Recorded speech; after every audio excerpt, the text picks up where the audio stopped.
Hello my dear friends, ఎవరైనా సరే మీరు ఇంజనీరింగ్ స్టూడెంట్సా, డిగ్రీ స్టూడెంట్సా, ఎంఏ స్టూడెంట్సా, స్కూల్ స్టూడెంట్సా, లేకపోతే ఒక ఆటో డ్రైవరా, లేకపోతే ఒక పాలు అమ్ముకునేవాడా, లేకపోతే సాఫ్ట్వేరా, ఎవడైనా సరే ప్రతి ఒక్కరు నేర్చుకోవాల్సింది ఒకటి ఉంది. అదేంటంటే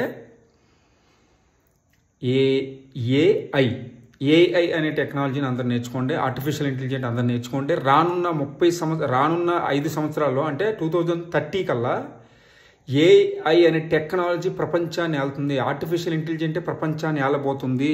తెలుసుకోండి. మీరు ఏ డిపార్ట్మెంట్లో అయినా ఉండండి, ఎనీ డిపార్ట్మెంట్స్, పర్టికులర్గా స్టూడెంట్స్, యూత్ అందరూ ప్రతి ఒక్కరు ఏఐ నేర్చుకోండి. మీకు ఇప్పుడు అన్ఎడ్యుకేటెడ్స్కి కూడా చదువు రాదు అని ఫీల్ అవ్వడం అవసరం లేదు. చాట్‌జీపీటీ ఉంది, పర్ప్లెక్సిటీ ఉంది. మీకు ఎనీ డౌట్స్ దాన్ని అడిగితే మీరు ఇలా వాయిస్ ద్వారా అడిగినా చెప్తుంది, టైప్ చేసినా చెప్తుంది, ఎలా అడిగినా చెప్తుంది. సో ప్రపంచం మీ చేతిలో ఉంది, ఏఐ అనే టెక్నాలజీలో ఉంది. ఈ ఏఐ అనే టెక్నాలజీ నేర్చుకోండి, భవిష్యత్తులో ఎదగండి. ఎందుకంటే ఇప్పుడు టెక్నాలజీని ఫాలో అవ్వకపోతే ఎవరికి కూడా ఫ్యూచర్ ఉండదండి. ఫ్యూచరు అనేది కూడా పక్కన పెడితే ప్రతి విషయం టెక్నాలజీ మీద ఆధారపడి ఉంటుంది. రానున్న 5 సంవత్సరాల్లో టెక్నాలజీ నెక్స్ట్ లెవెల్కి వెళ్ళిపోతుంది. ఇంకా యూట్యూబర్స్ అండ్ ఫిల్మ్ ఇండస్ట్రీ వాళ్ళైతే ఖచ్చితంగా నేర్చుకోవాలి. ఏఐ టెక్నాలజీని ఎవరైతే నేర్చుకుంటారో వాళ్ళకి చాలా చాలా చాలా మంచి లైఫ్ ఉంటుంది. జై హింద్.